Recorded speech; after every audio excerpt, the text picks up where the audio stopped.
Imagine a precisão necessária para mandar uma sonda para o espaço.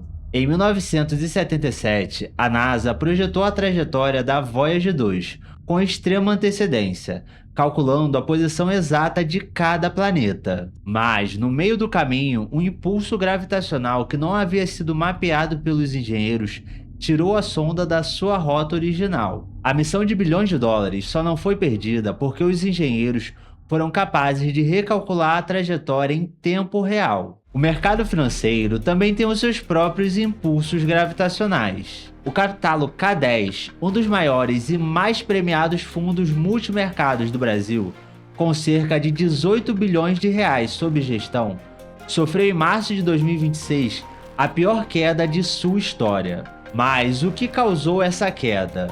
E será que o fundo conseguiu recalcular a rota e se recuperar? Hoje nós vamos conhecer a fundo o Capitalo K10, um dos multimercados mais complexos do Brasil, e entender como eles conseguiram um retorno acumulado de mais de 170% do CDI em 8 anos. Para entender como o fundo funciona, precisamos olhar para os bastidores. A Capitalo é uma gestora gigante que opera várias mesas independentes no mesmo teto. E a maior mesa de operações é a do Capitalo K10, liderado por Bruno Cordeiro. E aqui precisamos fazer uma pausa para entender quem ele é. Bruno tem 25 anos de experiência nas frentes mais agressivas do mercado. Ele começou a sua carreira no banco BBM. Depois se mudou para Londres para trabalhar em um hedge fund. Lá, concluiu também o seu mestrado em Economia e Finanças. Ao voltar ao Brasil, ele assumiu a cobiçada mesa proprietária do BTG Pactual. A mesa proprietária é a área onde um banco de investimentos usa o seu próprio dinheiro e não dos clientes para operar o mercado e buscar lucros agressivos. É o ambiente de maior pressão no mercado financeiro. Quem sobrevive ali consegue gerenciar risco como ninguém. Com essa bagagem, Bruno criou a sua própria gestora, a Ciclo Capital, e em 2018 ele uniu forças com a Capitalo para criar a estratégia K10. Hoje, ele lidera dezenas de profissionais. Primeiro, um time de 12 analistas econômicos estuda a fundo a balança de oferta e demanda de vários países. Depois, um time de 15 especialistas de mercado cruza essa teoria com os preços de tela. Se o mercado estiver cobrando um barato por um cenário que eles acham muito provável, eles entram na operação. E o grande diferencial do K10 está no seu domínio absoluto do mercado de commodities. Essa classe chega a representar 40% da performance do fundo. O horizonte de investimento deles é tático, de 1 a 6 meses, buscando distorções rápidas de preço.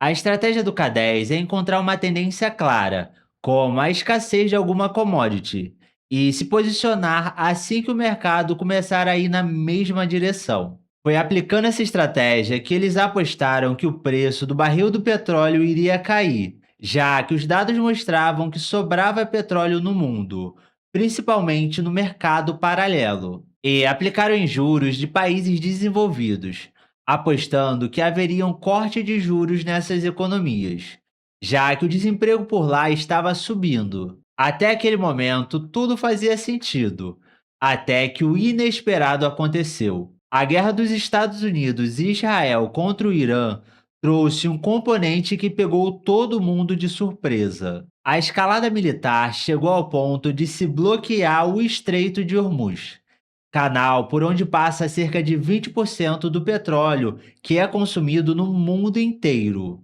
E como não houve uma solução rápida para a liberação do estreito, o petróleo que deveria cair subiu drasticamente. Com isso, o risco da inflação voltou com tudo, fazendo com que os bancos centrais parassem de falar sobre corte de juros e ficassem em modo de defesa. O K10 acabou perdendo dos dois lados, tanto com a aposta da queda do petróleo quanto com a aposta da queda dos juros.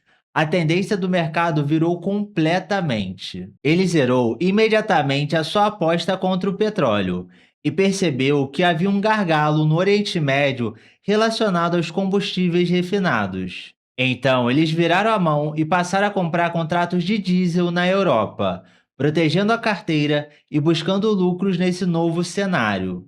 Essa guinada deu resultado e o fundo conseguiu se recuperar em abril, entregando um retorno de 2,59%, o que dá 250% do CDI.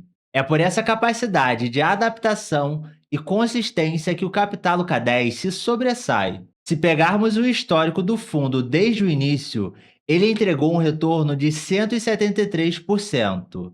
No mesmo período, o CDI rendeu um pouco mais de 90%. Em 96 meses de existência, ele teve 73 meses de retornos positivos e apenas 23 meses de retornos negativos. Isso quer dizer que de cada 4 meses, 3 meses ele fechou no azul, operando os mercados mais complexos do mundo. Agora que já conhecemos o K10, vamos às suas principais regras de investimento. Começando com o acesso.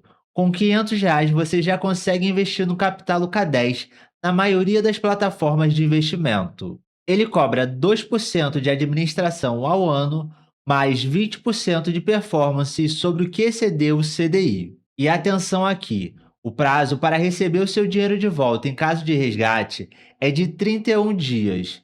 E caso você queira antecipar esse prazo, o fundo cobra uma taxa pesada de 5% sobre o seu capital. Por ser um multimercado, ele sofre come cotas e segue a tabela regressiva do imposto de renda. Bom, a sonda Voyager 2 continua transmitindo dados do espaço profundo até hoje, porque a sua equipe soube recalcular a direção quando um evento gravitacional quase os destruiu. Assim como o Capital K10 prova na prática a resiliência de um modelo de gestão que não busca estar certo o tempo todo, mas quer lucrar de forma consistente e agir rápido quando estiver errado. O K10 não deve ser usado como uma reserva de emergência.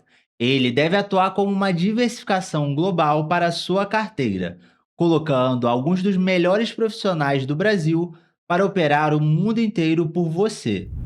E aí, pessoal, o que vocês acharam do Capital K10? Se você chegou até aqui, deixa aqui nos comentários a palavra K10. Muito obrigado por acompanhar mais uma análise. Não se esqueçam de se inscrever no canal e até o próximo vídeo.